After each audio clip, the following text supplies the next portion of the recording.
So what do you have to say for the happy trans community who has benefited from these procedures? That's my question. I guess what I have for to say is that your entire question is built on a whole stack of false premises that you can't begin to even remotely defend. So it's a faulty question from the start. I reject your premise. I absolutely reject that there are any kids who need to be chemically castrated in order to be happy. Hi guys, my name is Favor, and today I'll be sharing my thoughts on a video where Matt Walsh destroys an unprepared transgender activist. So yeah, I would want us to watch the video together. When we're done, I'll share my thoughts, and I also want to hear your thoughts on this video. So let's get right into it. Transgender people tend to have the brain structure that confirms their identity that they identify with. And you can look that up. That's a fact. I will look that up. Yeah, it's a fact. I will look that up and I won't find it. Yeah. It's not a fact. It's not a fact. Should we all pull out Google really quick and look? So you're saying a trans man has the brain of a woman? No. What's going on, everybody? Welcome back to the channel. Hope all is good wherever you are. In this video, we're going to watch Matt Walsh debate a trans activist on suicidality in the trans community. So you've talked a lot about the mental illness and depressed and anxious population in the trans community, but you don't talk about the happy people in the trans community and how these preventative measures of, let's say, like puberty and the surgeries that go for gender affirmation and how these are life-changing and life-saving. I know many people... How do you know? Oh, okay. 1 second, if I can finish my conversation.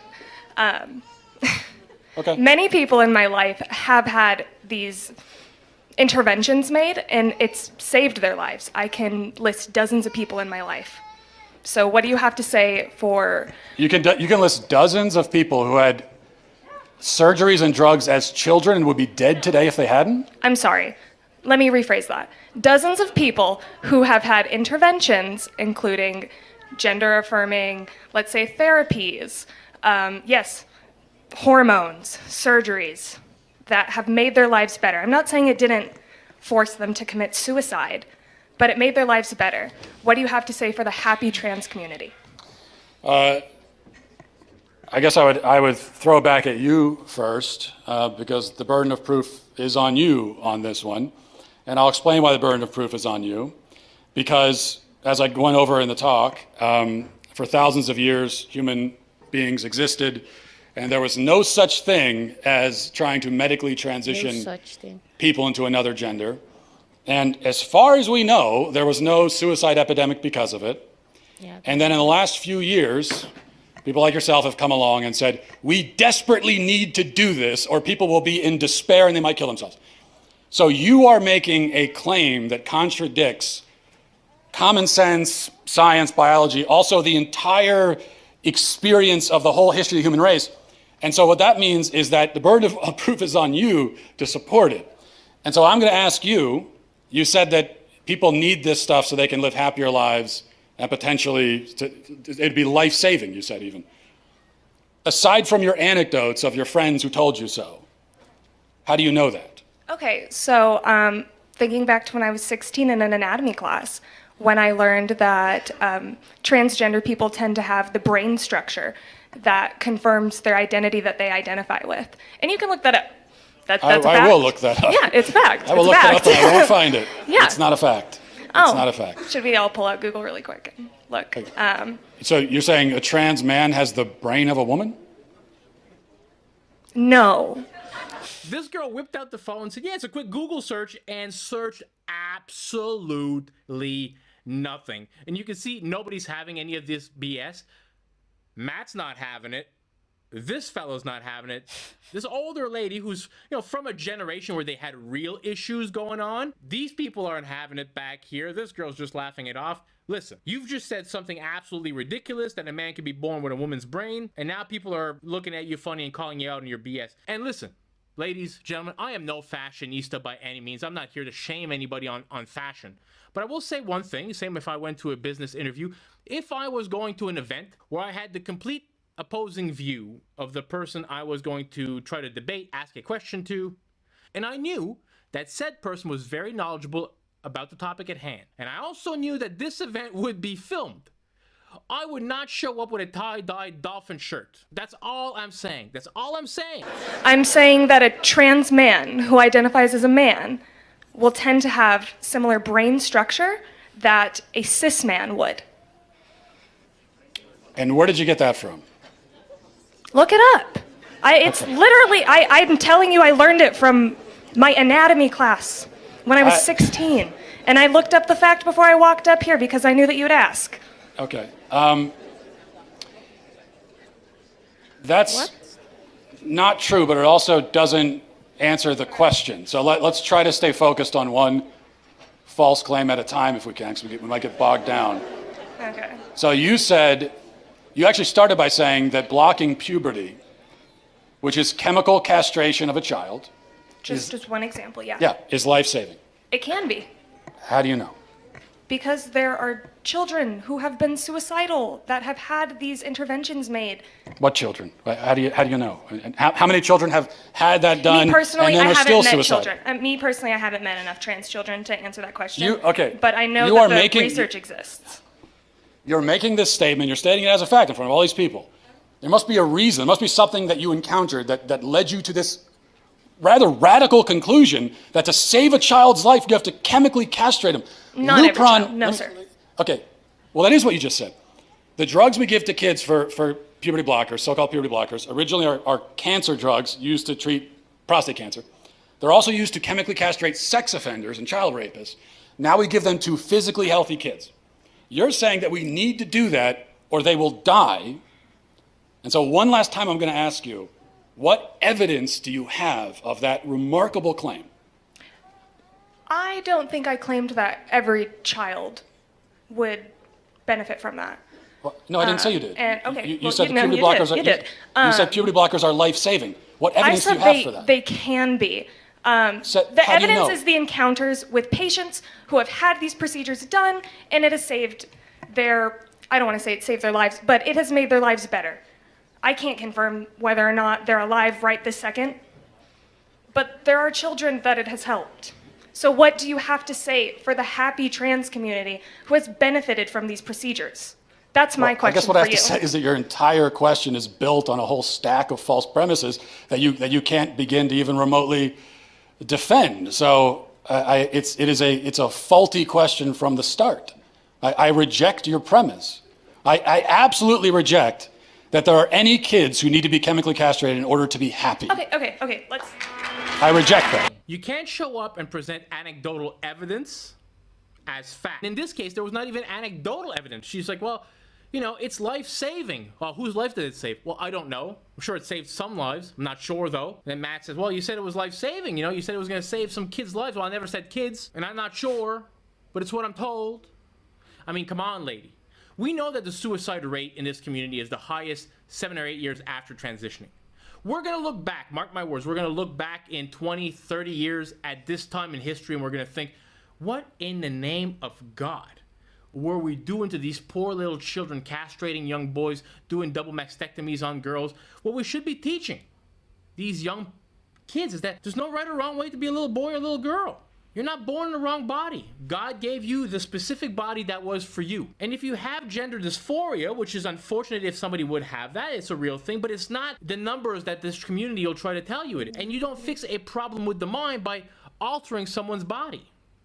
It's not how it works. They need a psychologist. Kids have to go through puberty to get proper brain development.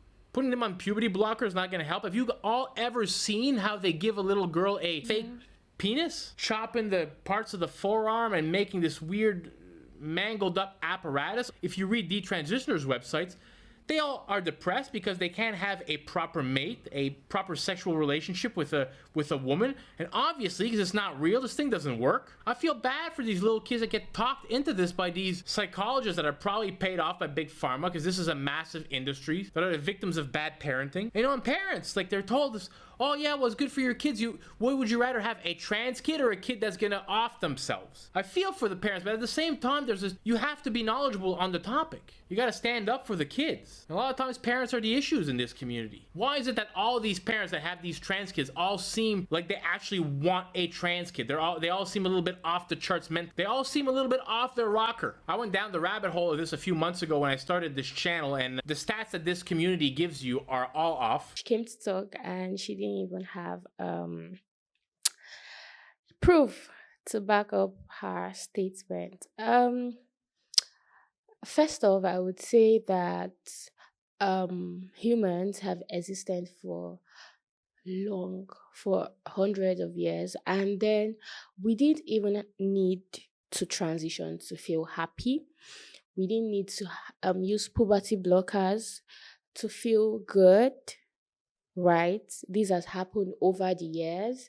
So why is it that all of a sudden there's a need for medical transitioning for someone not to commit suicide or for someone to feel good about themselves? I mean, most of these people, right? Most of these people, they even feel more suicidal after undergoing these surgeries that are irreversible. We've existed for years and we didn't need all of these things. And I don't think anything is making it different right now. And then these puberty blockers, they were initially made for people that had cancer, like it was said in the video, for people that had prostate cancer, people that had uterine fibroids, infertility and all of that. And now they're being given to children, to minors, right? Just because they feel at that point that that's what they want to do. I mean, these children, these minors, are not even given the option to maybe drive a car at that time of their life or maybe have a tattoo. So why do we feel like we can ask them,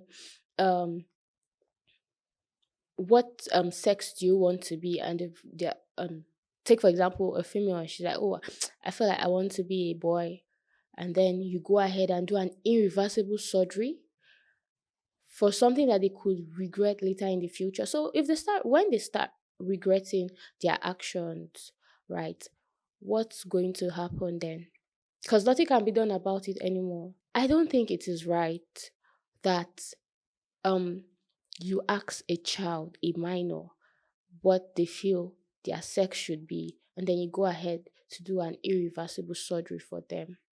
And then when or if they begin to regret it later in future, there is nothing else that can be done about it. In fact, I'm even trying to wonder how the parents of these children feel about all of this, because it's actually, to me, it's actually crazy. Like, you are fine with changing the sex of your child. It just feels to me like those parents just want to be known as transgender kids parents. Because if not, why would you feel comfortable for a child that barely knows anything, that are still growing up and still, getting developed, and then you just decide to give them puberty blockers that are going to not just stop them from showcasing their puberty stages, but also restrict development in them. Like, allow a child to develop into their full potential. Let a child be a child. Don't make a child make those decisions that they are not even sure of the consequences or how they will feel about it later. So this is even not even just about the child now, but even the parents. I mean, we can really do better, we can actually do better. So yeah, that's my thought about this video that we just watched. I would like to know what you think about this video, so you can just tell me what you think in the comment section. And yeah, please do like, share and follow this page for more videos. Thank you. Bye.